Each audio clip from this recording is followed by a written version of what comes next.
Hi, and welcome to this video on the BASIL-2 trial. My name is Dan Carradice and I'll be your host today. This video is part of the Vascular Research UK in Focus series, where we'll be taking a deep dive into the emerging landmark trials. First, we'll welcome the Chief Investigator to present the trial, and then with the help of an expert panel, we'll explore some of the details so that we can really understand the messages. These will be summarised at the end and will help you to understand how this evidence should influence your practice. Now, it gives me tremendous pleasure to hand you over to our panel. Oh, hi, thanks, Dan. I'm Andrew Bradbury. I'm Professor of Vascular Surgery at the University of Birmingham, and I'm the Chief Investigator of the BASIL-2 trial. I'm Carradice. I'm a consultant vascular surgeon based in Liverpool. Hi, my name is Paddy Coughlin. I'm a consultant vascular surgeon in Leeds, and I also co-lead the Peripheral Arterial Disease Special Interest Group with Thanos. Carradice. I'm an academic vascular surgeon based in Leicester in the UK. So this is a trial that's been a long time in the making, and it's really set the internet and conferences alight. So I'm really excited to hear more. Professor Bradbury, would you like to present the key features of the trial, please?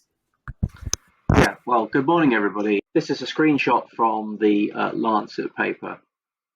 And what we did was compare the effectiveness of a vein bypass first with a best endovascular treatment first strategy in terms of preventing major amputation and death, that's amputation-free survival, in patients with chronic limb threatening ischemia who required an infrapopliteal with or without an additional, more proximal infrainguinal revascularization procedure to restore limb perfusion. And of course, I'm presenting this and we're publishing this on behalf of the BASIL-2 investigators.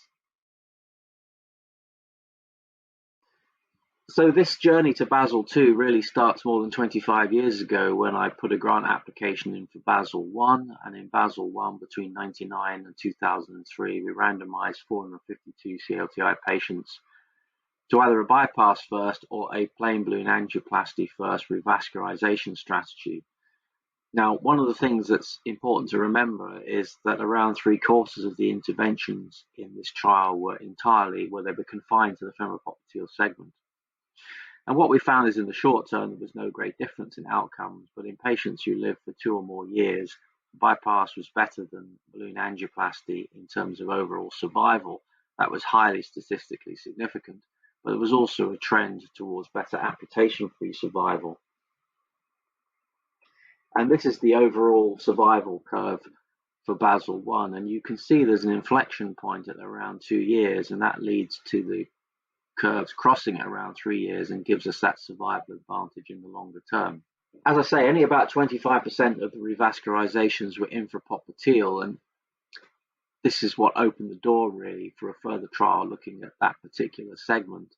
Partway through BASIL-2 recruitment, we did do a subgroup analysis comparing infrapopliteal vein bypass with plain balloon angioplasty, and that was published in the European Journal in 2017. And what we found was there was a trend towards better overall survival and better amputation-free survival in the vein bypass group. But the numbers were small, only around 100 patients. And of course, it's a post-hoc exploratory analysis. And so there's a lot of uncertainty around these data. So we concluded, although BASIL-2 was proving very difficult to recruit to at the time, it was important to complete the study. So one of the things that we did, and I thought this was very important to do from the outset, was to try and look at the patients who weren't going to be put into the trial, because we always knew that a relatively small subgroup of patients are only going to go revascularization in the infrapopliteal segment. So we did what was called a prospective cohort study, and Matt Popplewell, who's an NIHR academic lecturer and in fact has just been appointed as a consultant this week, an associate professor at University of Birmingham, really led on this. And what we did between June 2014 and July 2018 at Birmingham Heartlands Hospital, which was the trial centre, we used the BASIL-2 CRFs to document the characteristics, management and clinical outcomes of 471 consecutive patients who were admitted to our unit with CLTI over that period of time. And if you look at the overall survival of this cohort of 471 patients, not surprisingly, you see that overall they don't do terribly well. So half the patients were deceased by around 40 months. This is all comers, unselected patients admitted with CLTI. Now, if we look at the patients who were admitted, about 2/3 of them underwent a revascularization as their initial management. 3/4 of those were infrainguinal and 1/4 were suprainguinal. Of the patients who underwent infrainguinal revascularization as their initial management, about 1/3 had an infrapopliteal revascularization with or without a femoral popliteal revascularization. And you can see here that it was a relatively small proportion of those patients that we managed to randomize within the BASIL-2 trial. The MDT often recorded multiple reasons for a lack of clinical equipoise.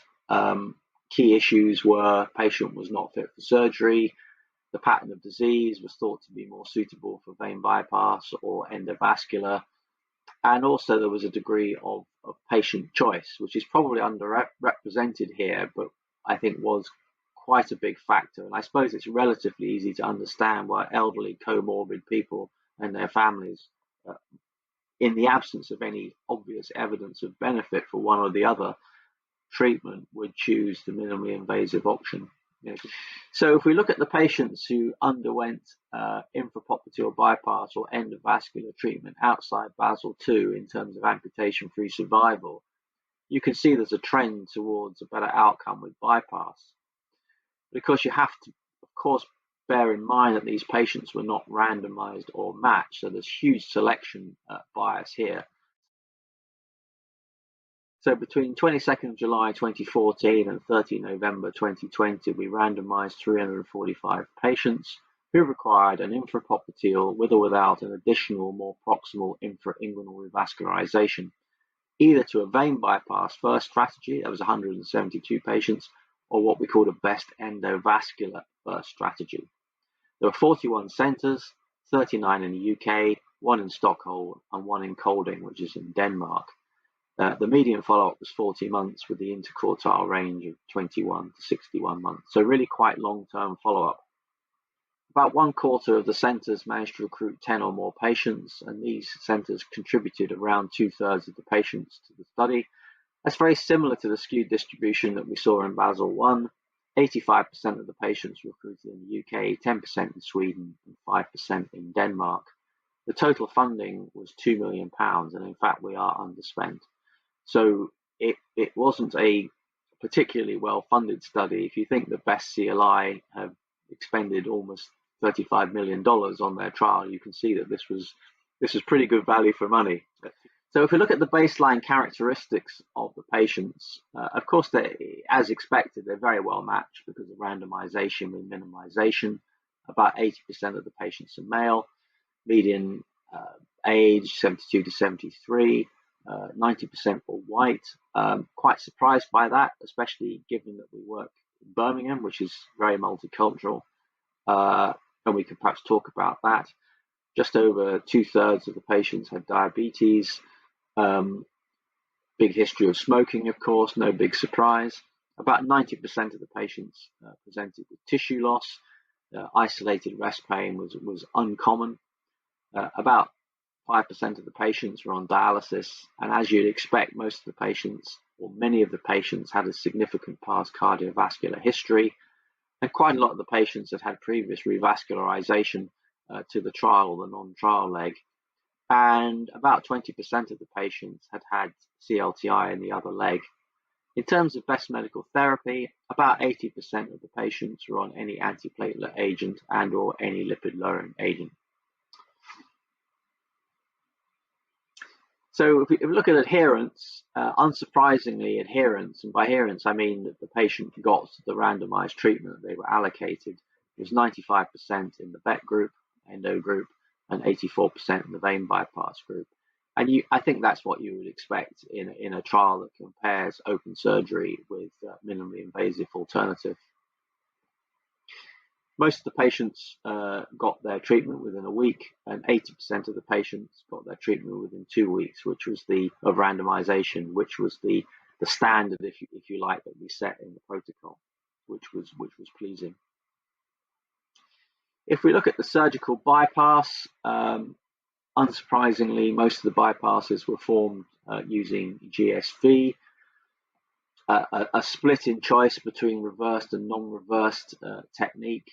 There were a few composite grafts and a couple of prosthetic grafts where the vein couldn't be used. Most of the proximal anastomosis was CFA and SFA, but about a third of the bypasses were popliteal, so they started at the popliteal artery. In terms of the distal anastomosis, you can see that that's shown there. The most common artery anastomosed to was the posterior tibial artery, but there were quite a lot of bypasses to the anterior tibia and also the dorsalis pedis. So nothing really surprising there, given the inclusion and exclusion criteria. It's much more difficult to describe the endovascular treatment because there are so many permutations. Almost every patient had a slightly different intervention. There was about a third of the patients had a procedure above the knee as well as knee and below. The main workhorse was plain balloon angioplasty, but there was some use of DCBs, BMS, and drug-eluting stents, but in relatively small numbers.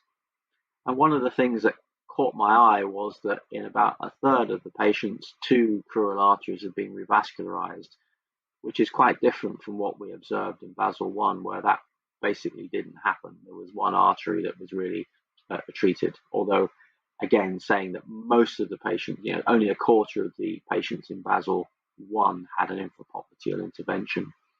And almost 85% of these endo procedures were performed by interventional radiologists. So in terms of 30-day outcomes, there was no significant difference in 30-day mortality or morbidity, minor, major amputations. There were more re-interventions in the endovascular group, as you can see at the bottom there. But other than that, the 30-day outcomes were really very similar. Further interventions, there were more re-interventions in the VET group, and there were more crossover interventions in the vein bypass group. We need to dig deeper into these data to try and define what these interventions were, as I think that would be an important thing to do, but I don't have that data for you at the moment. What I would say, of course, is that participants in both groups had very complex journeys through the trial, which is what you'd expect from CLTI patients. So here we come to the primary outcome, which is amputation-free survival analysed in the intention to treat population. And 108 of 172, that's 63% of patients randomised to vein bypass versus 92 of 173, that's 53% of patients randomised to endo first revascularization strategy underwent major amputation and died. That is, they didn't enjoy amputation-free survival. 35 patients, 18 in the bypass group and 17 in the endo group, had a major amputation and then died. And this gives us an adjusted hazard ratio 1.35 and the confidence intervals of 1.02 to 1.8 and a p-value of 0.037. And this basically means that in this cohort, a vein bypass first revascularization strategy resulted in a roughly 1/3 increase in major amputation or death during follow-up compared with an endovascular first revascularization strategy. And this is the Kaplan-Meier plot. You can see that the median amputation-free survival of the whole cohort was 3.8 years, 3.3 years for the vein bypass group, and 4.4 years for the endovascular group. So the difference in median survival was about a year better for best endovascular. And you might think that that's not a huge difference, but in a cohort of people where roughly half the patients are dead within 4 years, that's quite a big advantage, I would say. So we found no evidence of non-proportional hazards, that is, the excess amputation-free survival was distributed equally through the period of follow-up, and we found no varying effect from the pre-specified subgroup analyses. If we look at time to first major amputation or limb salvage, there's a trend towards a better outcome with endo, but it doesn't reach statistical significance, and we have limb salvage of about 75% at 5 years in both groups. But of course, you have to remember that by this stage, many of the patients were no longer at risk of amputation because they had deceased. So the difference in amputation-free survival is largely driven to excess deaths in the vein bypass group. And here we have an adjusted hazard ratio of 1.37 with the confidence intervals you can see. And again, you see quite a big difference between the two groups in median survival between endo and vein bypass.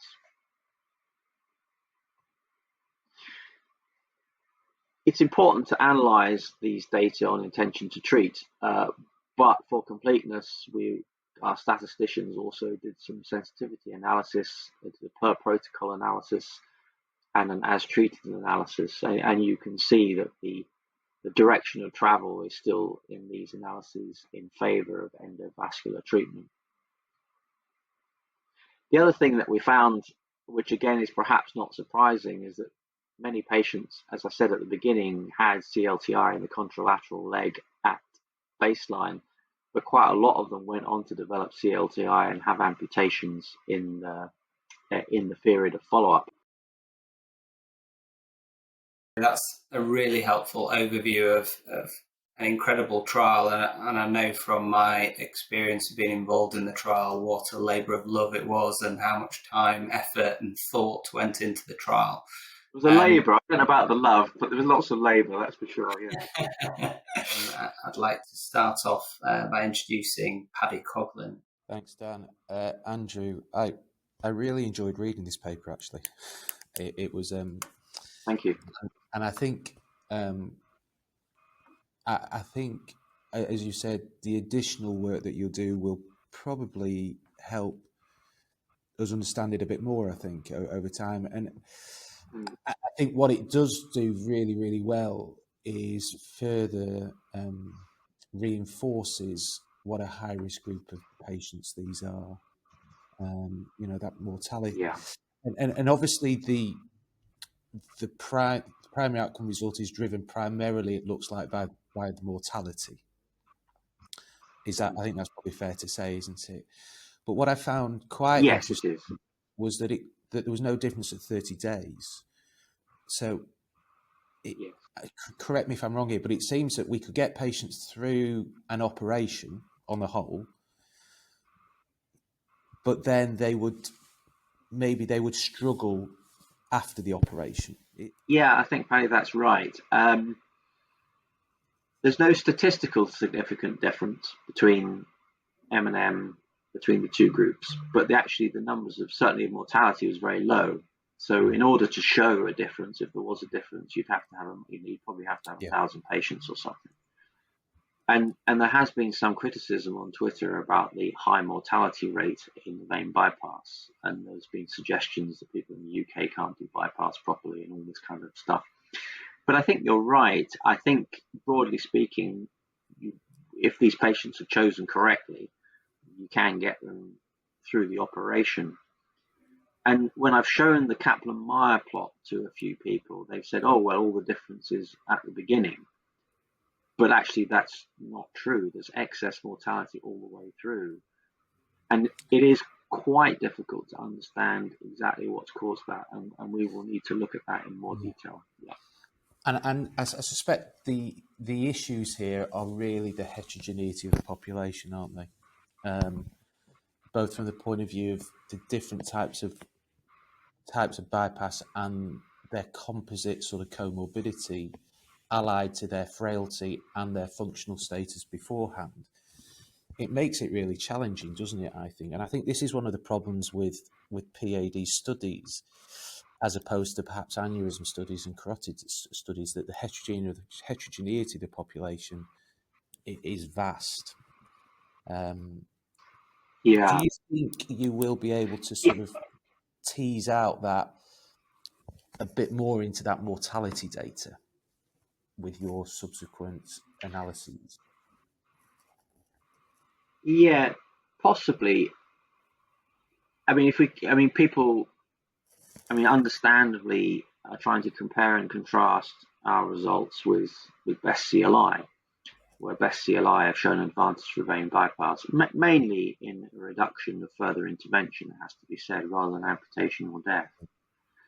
But CLTI, best CLI is an all-comers trial. And what we've tried to do, and so that is afflicted by a huge amount of heterogeneity, because obviously CLTI is a massively heterogeneous condition, patient characteristics, degree of limb threat, anatomy, etc. But actually, this isn't a particularly, in the context of that, this isn't a particularly heterogeneous trial. It's actually a subgroup of a subgroup. So I think this is as non-heterogeneous as you could potentially get and still manage to actually randomize some patients. And so they are very well balanced at baseline in terms of their patient characteristics, in terms of their limb threat, and also in terms of the anatomic severity of disease. So I don't know if that helps a little bit. I mean, we can do some further subgroup analyses, but of course you're then slicing and dicing the data and ending up with very small numbers. So you have to be a bit careful with that.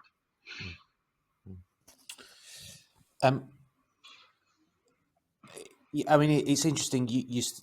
When you flick through the supplementary data, there is the usual causes of death, aren't there? Ischemic heart disease is predominant, but there are quite a number of patients with a malignancy cause. I presume that's cause of death on the death certificate that you've stated within that supplementary data. Yeah, so we get death data from two sources. One is from what was reported from the centres, and then we've got data from the NHS Digital ONS, and we've kind of melded them together. And the thing is, a lot of centres reported multiple causes of death, and it was quite difficult to work out exactly what they died of. And that's just the nature of these patients, I think. Yeah, multiple. Yeah. So, it's interesting around malignancy, and should we be looking a little bit more careful, chest x-rays and that sort of thing. And it sort of brings me on to a little bit to the role of, I think we're getting a bit better probably across units. There's recognition of the role of geriatricians within the care of these patients and that sort of thing. And I'd just be interested in your take on where we see palliation and the role of the appropriate input of medicine for the elderly in these patients. Yeah, well, I think that's a really important point, and you could argue, obviously as vascular specialists, we're very interested in the details of revascularization, but I suspect where we get the biggest advantage in terms of improving the health of the nation will be preventing people from getting CLTI in the first place, diagnosing it earlier, and then optimizing medical therapy. Because the challenge, as you say, does seem to be really keeping these folks alive as opposed to keeping their leg on.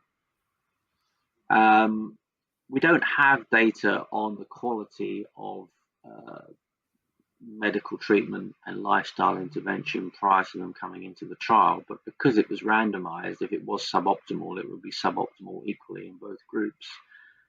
At the point of randomization, the patients were on pretty good medical therapy, I think, by UK standards. But again, in quite a lot of cases, that had probably been started by the vascular team.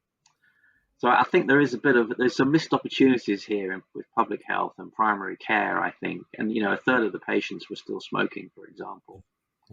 A lot of the diabetic control was very poor, with high HbA1cs and all that kind of thing. And I think they are a bit lost, these folks, in terms of their medical management. So I think what you say is absolutely right. Because 75% were on lipid-lowering therapy, weren't they? I think so. That's on at least one agent. Yeah, that's I suppose is okay, isn't it? It's probably not optimal because we don't know whether this was the intensity of the lipid-lowering therapy, how low their LDL-C was, and all those things that we now know through sort of the big cholesterol studies that really drive effect. Reducing your LDL-C by 1 reduces your mortality risk by 25%. So, it's a question of I think this best medical therapy is probably a little bit more than just a yes/no, isn't it? It's shades of Well, yes. And that's very difficult to tease out within a study like this, isn't it? Because again, it's difficult to follow and to get repeated measurements of LDL-C and track adherence. Yeah, we don't have repeated bloods. We do have quite good data on what medications they were taking during follow-up. Okay. But then, of course, what was the concordance level? Yeah. I mean, there is a view that actually by the time you've got gangrene with CLTI, giving people atorvastatin is like giving people with metastatic breast cancer tamoxifen. It's too little, too late. And I think the point is that these people needed to be being optimally managed, 5 or 10 years before they pitch up to see people like us with gangrene. And one of the points, sort of public health people I've spoken, they're really quite surprised that in 2023 in the UK, almost day in, day out, people like us are seeing people presenting to hospital with gangrene. And I think there's a degree of shock that this still happens. It happens in the US as well, an even wealthier country. So I think there is a huge job of work to be done out there managing people with PAD going forward to kind of prevent them. We're not trying to put ourselves out of a job, but to prevent this kind of carnage, if you like, at the back end that we have to deal with. Thanks, Andrew. I'll move you on. That's great. Thanks, Paddy. Andrew, thank you very much for the presentation and actually all the work that you've done in bringing us more knowledge to this area. I'm not sure whether BASIL-2 has made me more confused, or just make me more considered about my practice. And really my questions are around the external validity of BASIL-2 and really how do I apply it in my own practice? Because I think your application of it is probably more nuanced than saying actually all patients with infrapopliteal disease who have a good vein should have best endovascular therapy first. So my questions really to you are around the baseline of the population. So if I look first at sort of gender and race, so more than 90% of your groups were Caucasian. Less than 1 in 5 were female. So how do I interpret the data if either of those groups present to me? Yeah, Kaji, that's a really good question. And it's one of the reasons we wanted to do the prospective cohort study, because we thought it was really important to see BASIL-2 in the context of the whole CLTI group, coming back to Paddy's point about heterogeneity and subgroups within subgroups. So this is a subgroup within a subgroup. It's 10% of the patients that come in with CLTI, basically. So it's a relatively small group of the whole population. And we also thought it was important to look at these outcomes in the context of the outcomes of people having infrapopliteal revascularization, whether that's bypass or endo, outside trial. And when I looked at the 90% white, I was really surprised, because East Birmingham, I would say half the population of East Birmingham are non-white. It's very, very culturally diverse, as you probably know, and a lot of big cities in the UK are like that. But when we look at the PCS, that's what we found in all comers. So although people of South Asian heritage are 2 to 3 times more likely to get diabetes, it could be argued age for age. They seem to be, at least at the moment, and it is quite a young population, that's the other thing, relatively protected against developing critical ischemia. And I think there's a whole job of work to be done around that. In terms of females, if we look at the PCS, about 35 to 40% of all comers coming in with CLTI are female. and I can't share you all the data because we're working on it, but female patients with CLTI do seem to be quite different in a number of important respects from male patients. I mean, that's a bit of an oversimplification, but I think they're a different group of people. And I think in the people that, I think the 20% women that we've seen in BASIL-2, I think is explicable when you look at the characteristics, the degree of limb threat, and the pattern of vascular disease between male and female patients who come in with CLTI, which is something we're working on at the moment. But it's a really good question, and we clearly need to think about that very carefully. We haven't compared the outcomes in the BASIL-2 cohort between men and women. We could look at that, but we're going down to quite small numbers. So if we say there's 20% women, then we're looking at 70 patients versus 280 patients or 270 patients. But we could certainly look at that.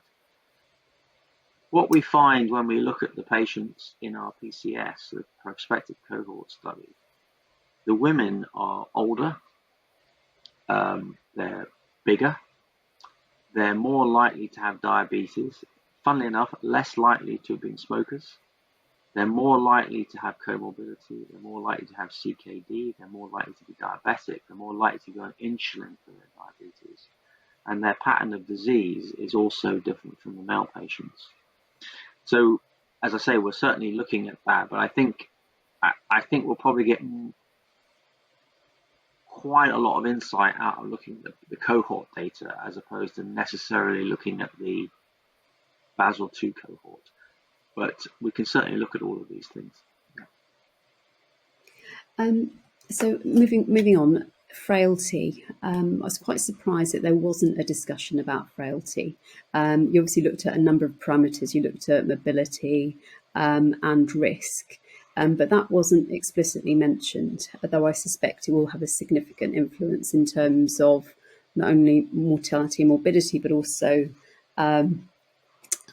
in both groups, in terms of both the bypass as well as the BEC group. And just looking at your baseline data, only 49% of people in the vein-vest group were ambulant without a walking aid, and 40% in the best endo treatment group. And that's actually, to me, quite surprising. There was also some differences in terms of your cardiovascular baseline as well, with almost double, 24%, having had previous MI in your vein best group versus only 13% in your endo group. Do you want to or can you comment on that and how you interpret that in terms of the data, or whether that had any influence? So when you do a randomized control trial, of course, as you know, we did minimization for things like age and all the things that, well, not all the things, you can't add everything in, but we had about 8 or 9 variables that we used for minimization. And you can pick out these kind of percentage differences, but actually when you look at the N, they're very small. So, if you go back to mortality, I think the mortality from vein bypass was 6%, and it was 3% from endo. And of course, there are some people on Twitter going, well, the mortality was double in the vein bypass than it was in BET, but actually this is just noise in the system. It doesn't, statistically speaking, you're going to see these relatively small differences just by chance. So I think I'd be pretty confident that essentially at baseline, the patients were pretty much the same. In terms of frailty, we are doing the second big tranche of this is health-related quality of life, and with that, cost effectiveness. So we do have some measures of frailty in there. One of the things, in order to get into this trial, you had to have an anticipated life expectancy of more than 6 months. Now, if you look at best CLI, they say they needed a life expectancy of greater than 2 years. And in fact, they excluded a lot of patients because they weren't very fit. So I think if you compare best CLI with our patients are a lot less fit. Now, does that mean, is there selection there for this trial, or is that just the way that just the sort of patients we see? And I would say that BASIL-2, in terms of their overall frailty, are actually quite a good risk group. And if we look at the whole cohort data for BASIL-3, which is a FEM-DROP trial, haven't obviously seen the bi-randomized data, that's actually worse than BASIL-2. And if you look at the outcomes of infrapopliteal revascularization BASIL-2 within the trial, they're better than what we observe outside trial. So it's complicated, and it'll take us time to tease all this out. But basically, we're seeing people with very severe disease, and almost whatever you do for them, their outcomes are extremely poor. And we've been criticizing, and some of the Americans have said, well, you can't look after these patients, your outcomes are terrible. But it's because I think this is a very representative group of the sort of people that we see in our practice. Whereas I think there was a lot more selection, I would say, in the best CLI trial. But we have to look at that in a bit more detail. And slightly going on from that, and slightly controversially, do you think we overtreat patients? Do you think we should be palliating more patients? Because that is it's part of the argument that actually you have a frail population who have a shortened life expectancy. Are we simply just overtreating it and are very bad or poor at choosing who our winners are? Personal opinion, after 30 years of vascular surgery, yes, I think we do. I think we do it with aneurysms too. And everyone's heard me go on about that and got fed up with it. If you look at, so when I started vascular surgery and we didn't know quite what to do with people, we would do we did an open sympathectomy, and then later on we did penile sympathectomy because we felt that we were doing something for them. And then most of those patients then went on to have an amputation. And I think there's a lot of endovascular treatment now that is essentially a precursor to amputation that was probably inevitable. But as a clinician, you're facing these people and you're speaking to their families, and it's really difficult decision making. I tried very hard for a few years to try and convince people to do a trial of amputation versus revascularization, and most people thought I was mad, and we never got it off the ground. But I think if someone wants to take this on, I think that would be a really important trial to do. Whether you get people to randomize their patients, I don't know. So we undertreat them medically and we overtreat them surgically. I think that's probably that's the soundbite. I think.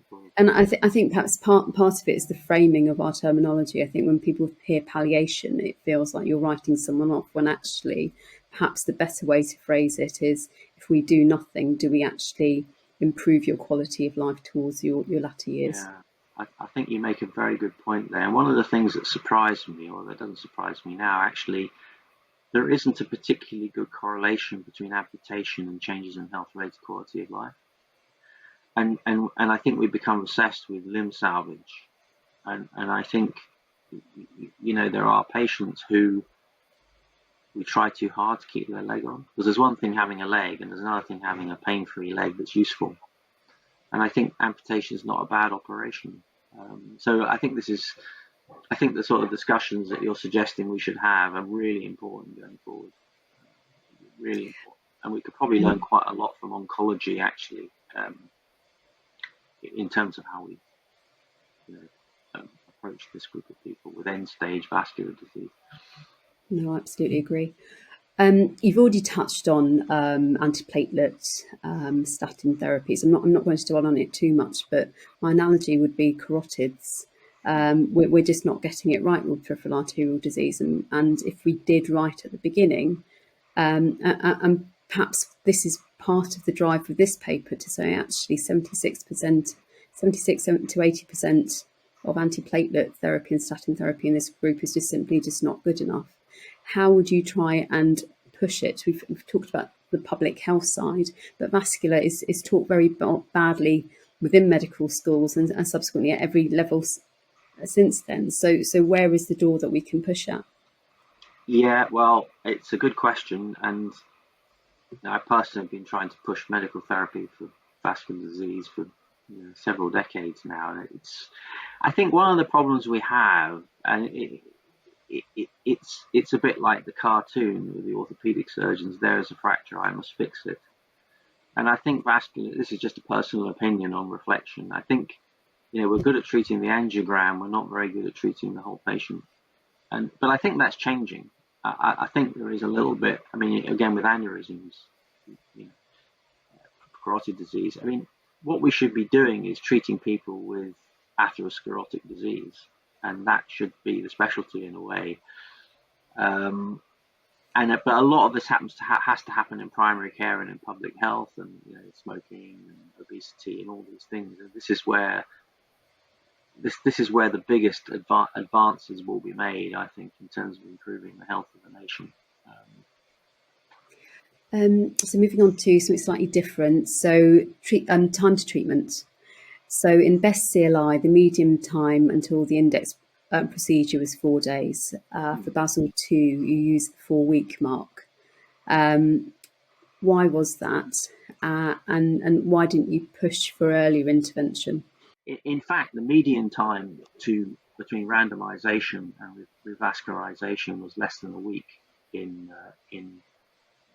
BASIL-2, and 80% of the patients had their revascularization within 2 weeks of randomization. Now, you could say that's too long, but if you look at the people who waited longer, there was usually a reason for that. And of course, you could say, well, you could just rush in and do a procedure, but would it be better to medically optimize them first and maybe get them to see a cardiologist and whatever?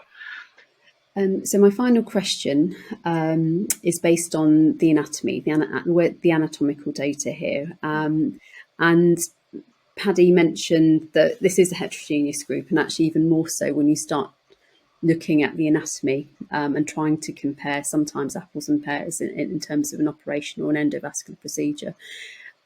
Have you got a more granular data either in terms of patency of the plantar arch, or have you attempted to try and superimpose something like the glass classification over it in order to try and understand the anatomical complexity? Yeah, so we're glassing, so we've got the angiograms in about 85% of the patients, not all of them. Some of them are randomized on duplex.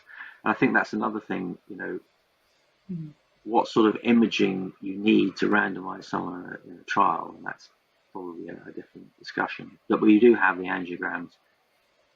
They're very well matched. I mean, as you would expect by randomization, there is really no difference in the anatomic pattern of disease between the two groups. Is that true with the plantar arch as well, or the patency of the plantar? Off the top of my head, I can't specifically answer that. One of the things I would say is that, and this, I know some units will do this, but can you, for example, is a duplex a reasonable way of deciding whether you're going to do a vein bypass or West endovascular? So that's a question. Quite a lot of the imaging that I've looked at, and I'm not wanting to be critical, is not of the highest quality. And I can't tell you that there are good foot views, for example, in all the angiograms. I mean, where people do DSAs, you usually get quite good pictures. But it's the minority, I think, from off the top of my head, and don't quote me on this, I think about 30% of the patients are randomized on the basis of the DSA, about 20% on duplex, and the rest are a mixture of MRA and CTA. And then heavily calcified below knee disease and calcification is pretty common in this group. I'm not sure that you can actually fairly randomize someone on the basis of that type of imaging. And I think that will come out when we finish the analysis of the baseline angiograms and present that. I think, but in terms of the overall pattern of disease, I wouldn't expect there to be any significant difference between the two arms because of randomization. But they are different from the people who had vein bypass outside trial and people who had endovascular outside trial. I mean, they're a different group. They're in that middle ground. And we've got the glass scores and all the PCS patients as well, so we can compare and contrast. And honestly, my final question, angiosomes. Do you have any information about angiosomes and whether there was an angiosomic revascularization versus a non-angiosome revascularization in either of those two groups? We can do that because we know what procedure the the folks had, and we know where the wounds were. So we can do that. One of the things, as I said in my sort of presentation, is it was interesting how often interventional radiologists who did most of the procedures were actively revascularizing 2 or 3 crural arteries. Now, I don't know if that's a change in practice that's recent or what, but that wasn't my impression maybe 10 years ago.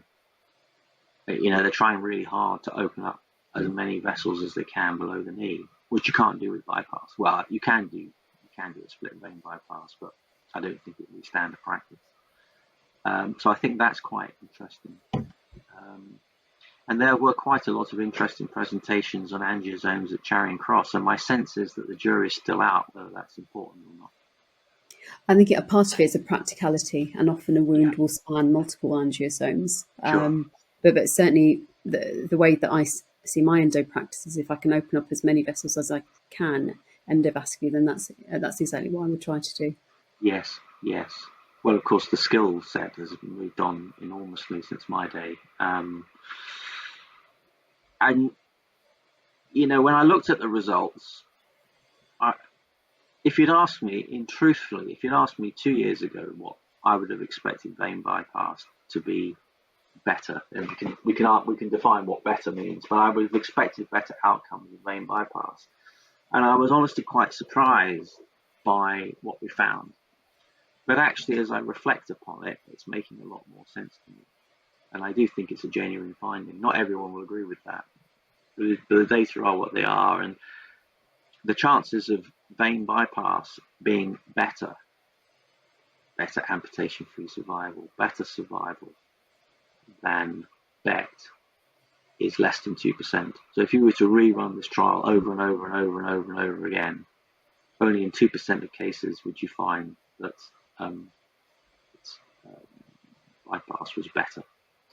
And even if they were equal, let's say you did a trial and you found, supposing BASIL-2 had found no difference between the two arms, given that vein bypass is a much bigger procedure, etc., I still suspect it would have pushed people more down the endo route.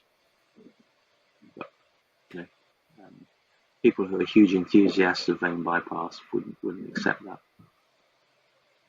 I guess it comes back to our initial point of individualizing care, and actually this is where this trial is nuanced. It's about looking at the sort of the caveats within the interpretation. Yeah, I think if you've got a patient like a patient in BASIL-2, and it's not obviously something that should, in one's opinion, in one's team's opinion, should obviously have a bypass, and it's not someone who should obviously have endo, and there's that big grey area in the middle, which is actually quite big, then I think it does push you towards trying an endovascular intervention first, while not persisting to the point where you maybe burn bridges for a bypass later, if that was an option. So it is nuanced, and I think it's really important as we try to communicate this trial to people that we don't try to make it too, as you said at the beginning, it's not a trial we're saying everyone who needs an infrapopliteal bypass should have endo. We're definitely not saying that. Thank you very much. I'm going to pass the baton on to, I think, Thanos. Thank you very much, everyone, for the discussion so far. So, Andrew, I just wanted to discuss, or I've been tasked to discuss, a couple of things regarding the trial methodology and some probably criticisms that have been raised both on social media as well as following the Charing Cross presentation only a few days ago. Mm-hmm. So the first thing that I wanted to ask is whether the fact that the trial did not recruit the original sample size impacts on how we interpret the findings of the study, and whether you've got any thoughts as to why the study didn't reach the sample size that it was originally funded for. So the thing about power calculations and sample sizes, this is what our statistical team will say, is that that's when you don't know the answer, if you like. That's your best guess based upon, and we use BASIL-1 data, rightly or wrongly, to try and inform that. And things like power and all that kind of thing fall away once you've got the results. And then you have to focus on the results. So it's the adjusted hazard ratio and the 95% confidence intervals, which of course and saying that you didn't recruit the number of patients or observe the number of endpoints. I mean, clearly we'd all like to do a 3,000 patient trial, but that was never going to happen. And we had to stop early because of COVID, really. That was the final straw that kind of broke the camel's back, and we just thought we've got to stop now.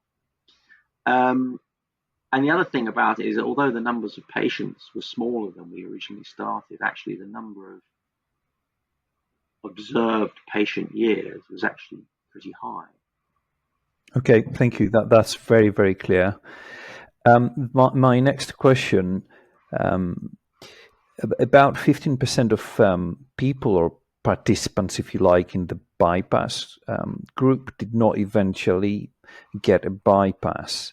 Yes. And then you've got a rather smaller number, about 5% in the endovascular group who did not receive an endovascular treatment. Does that impact greatly on the way that we interpret the findings? And if it does, in what way?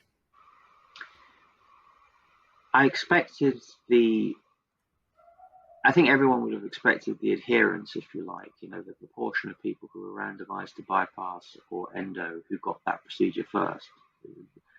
The proportion of adherent patients to be lower than the endo. And you saw that in BASIL-1. You certainly see it in BEST-CLI, for example.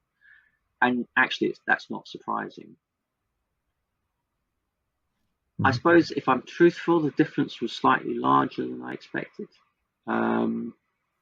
Now, we have done some post hoc analysis of this, and actually, if you take those patients out, it doesn't really make any difference.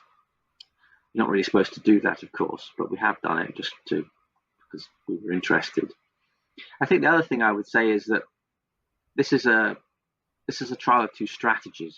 It's not really a head-to-head of treatment A versus treatment B. It's what you do first. And something that we tried to labour heavily in BASIL-1, and it was quite a difficult concept to get across to people. But I would make that point here. We're comparing two strategies. And part of the strategy is not being able to deliver what you set out to do, if I can put it like that, for good reason or for bad. Either you can't get an operating theatre, or the patient has a heart attack the day before you do the bypass, or whatever. And it's a messy condition. It's a messy condition, and it's a messy condition to treat and to study. But we've got two strategies, and I think that's the thing I have to keep on kind of trying to labour if I can. Okay, great. Thank you very much. Again, that's really clear.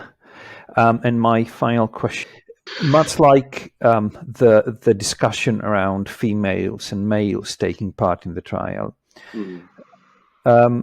there's not that many people that have got end-stage renal disease, and there's not that many people that have got advanced chronic kidney disease. So can we actually come to any conclusions regarding how we treat these patients based on the BASIL data, or do we need more information? It's a really interesting point. I was in Japan recently, and 50% of their CLTI patients are on dialysis, half, which is extraordinary, really. Mm-hmm. And I thought 6% was quite low, and I thought, well, does that mean that people are being selected against because they're on dialysis? But it's exactly the same in the PCS. So if you take the 471 patients that I've briefly described, and we have much more data on that group than I've been able to share with you today, it's 6%. So the people who are on dialysis are not getting CLTI, or at least they're not being sent to vascular surgeons if they're getting it. Great, thank you.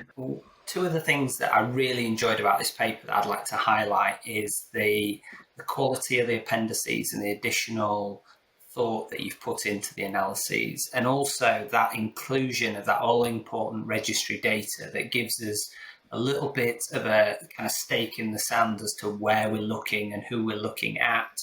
And Yeah. certainly when I spoke to Dr. Farber, that was one of the regrets, if it was, about Best CLI, that they weren't able to obtain the funding or have the opportunity to do that. And just to highlight that registry data, so they are different patients and they do have different outcomes. And that really starts to unpick this story about equipoise, doesn't it? And the challenge of equipoise, not just in delivering trials, but also then in interpreting them. And I just wondered what your take was on that, and where we should go in the future. What's the real message here?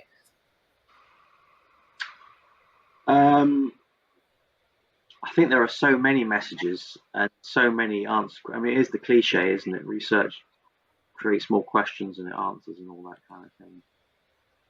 I just think, I think that the younger vascular surgeons, now are more thoughtful about this condition than perhaps we were 20 years ago, and it is nuanced.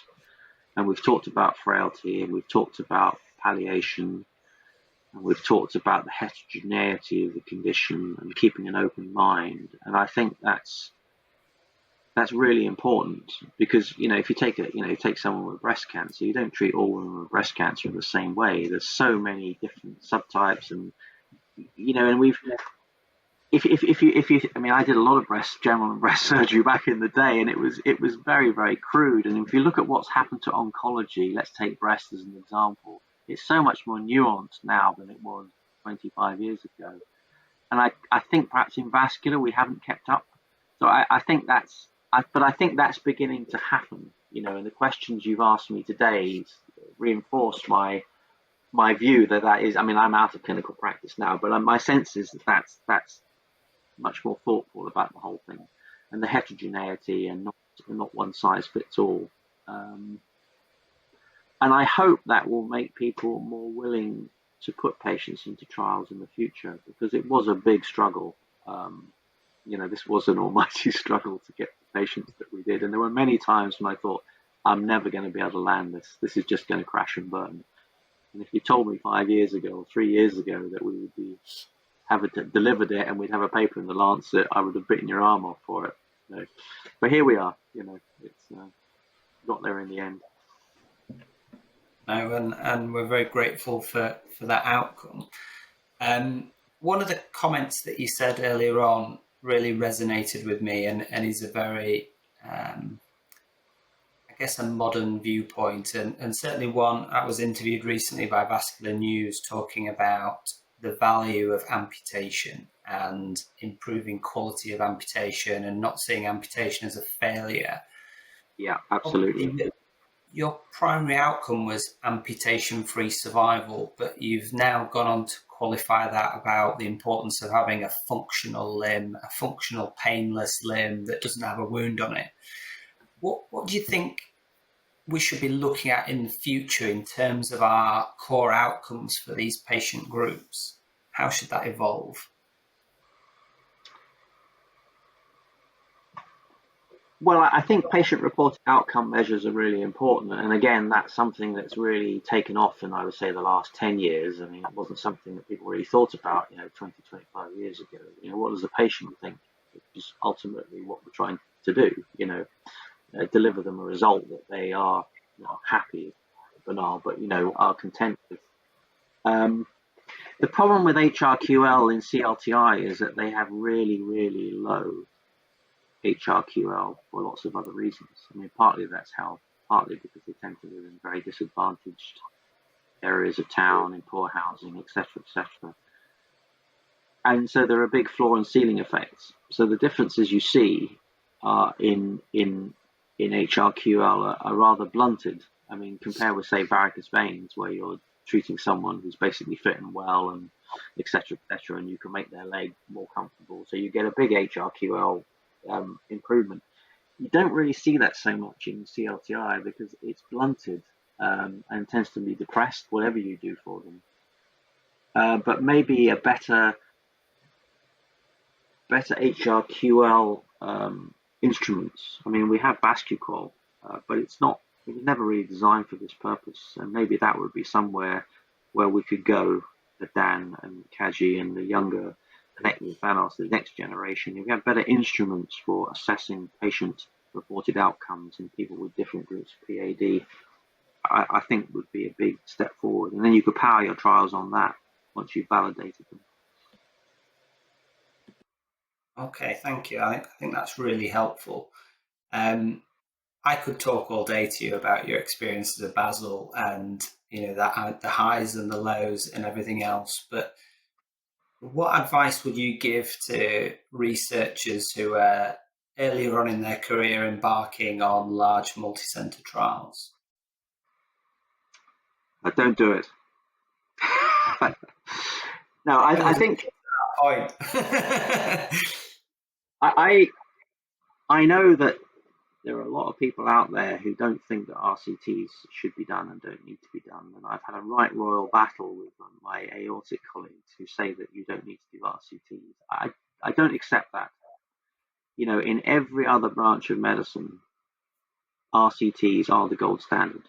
If I, God forbid, I or one of my family got cancer, I would expect the treatment that I was being offered to be based upon RCT evidence. And, for breast cancer, prostate cancer, even for cardiac surgery, for coronary artery disease, there's trial after trial after trial after trial. What do we have with CLTI? We have BASIL, which is 20 years old. We have SCLI. We have this. Quite a poor show, you could say, for such a common condition with such poor outcome. So I really do think it's important that we do further RCTs. But in order for that to be practical, i.e. you can get the patients in a sensible period of time and get a result, the vascular community has to come on board. And it's proved very difficult to do that. I think it's changing. I do think people are more open-minded about it. But I really, really believe in RCTs. I just don't think you can move forward otherwise. But I know a lot of people will disagree with that. So, No, thanks. And I think BASIL-2 is one of the trials that we can hold up and say, this is an unexpected result. You wouldn't have seen this, as you've proven in the registry data. So this is the power of RCTs. It tells us when we're wrong and we think we're right. Every single observational non-randomized study that I'm aware of has shown that bypass is better than endo for infrapopliteal disease, as we have shown in our PCS. But actually, when you look at patients who are suitable for both, what our data, I would say this, wouldn't I, pretty convincingly show that if you're in that area of grey area in the middle, you should go endo first. And that's as someone who was a really big enthusiast. I mean, back in the 90s when I was in Edinburgh, I was one of the first people to start doing DP and PT bypasses onto the foot and everything. So I was a big enthusiast for vein bypass.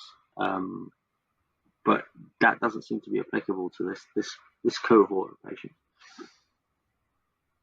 Thank you. And just final question from me. Can you just, and I know there's a lot of work going on, but can you just give us a flavour of what we're going to expect from BASIL-2 going forward in terms of additional analyses and papers? Right. Well, we've covered quite a bit of that this morning. This afternoon, I've got a meeting with our health economics group. So I'm going to see the health economic data for the first time this afternoon. So that'll be very interesting. So we'll look at HRQL, we'll look at costs, we'll look at cost utility, etc. So we'll see that. That'll come out quite soon. Talked about the PCS. So I'm just looking at a final version of the PCS paper, which we're going to send to the European Journal over the weekend. So you'll see that. Glass scoring, which we've talked about. We're going to be looking at re-interventions, which I think is worth looking at in a bit more detail. And then we have a data sharing agreement with our best CLI friends. So we are embarking upon an individual patient data meta-analysis of like-for-like patients between BASIL-2 and best CLI. And we're doing that over the summer. And there's quite a lot of other stuff coming along. And then we'll have BASIL-3 hopefully for the late autumn, the end of this year, perhaps the very beginning of next year. But I'm keen to try and get it for the Vascular Society in November, but I might not be able to do that. We'll just have to see. I would like to conclude by sharing my thoughts on the take-home messages of BASIL-2. First and foremost, this is a very high-quality study and one of only a small number of RCTs available to inform the care of patients with CLTI. It's crucial that we listen to the messages that it gives us. The matched prospective cohort study suggests that the RCT recruited a small and selected group of patients. The majority of patients were offered either bypass or endo treatment outside of the trial. A major factor in this was a lack of equipoise for these cases. Those receiving bypass surgery outside of BASIL-2 were likely to be more fit with a longer life expectancy and also longer lengths of occlusive disease. Those receiving endo were likely to have shorter occlusive lesions, or they were judged unfit for surgery. These groups were therefore both different to each other and different to the randomised group. The prospective cohort data suggests the view that those receiving surgical bypass outside of BASIL-2 had better outcomes in terms of survival than those receiving endotherapy. This is very important because it means that the BASIL-2 RCT does not prove that an endo-first strategy is best for all patients with CLTI, contradicting how many people have interpreted this study. This is also important because it demonstrates how the community shapes the trials that we do, and we need to be mindful of the impact of our individual biases and equipoise on the delivery and interpretation of these important landmark trials. What the trial does do very clearly is to prove that in patients where there's clinical uncertainty between which approach is best, then an endo-first approach is significantly better in terms of amputation-free survival, a result that's mainly driven by a difference in mortality following the perioperative period. Another potential misconception, I think, is that the trial contradicts best CLI. There are a number of very large differences between these studies, and further work is planned to help us understand this better. This trial is also very important because it highlights the care and the outcomes of patients with CLTI. In common with much vascular disease, few are aware of the massive impact it has on morbidity and survival. Patients present late and often with little or no preventative treatment. As a community, we must work together to highlight this, improving awareness and engaging with stakeholders to improve the quality of care and patient pathways. The PADQIF of the Vascular Society of Great Britain and Ireland is a step in the right direction, but there's so much more to be achieved. Finally, there's lots more to come, both from BASIL-2 and Best CLI, and we'll bring this to you when it becomes available. Well, there you have it, guys. In his own words, Professor Bradbury on the BASIL-2 trial. I've certainly learnt a lot today. I hope you have too, and we look forward to seeing you in the future for future videos.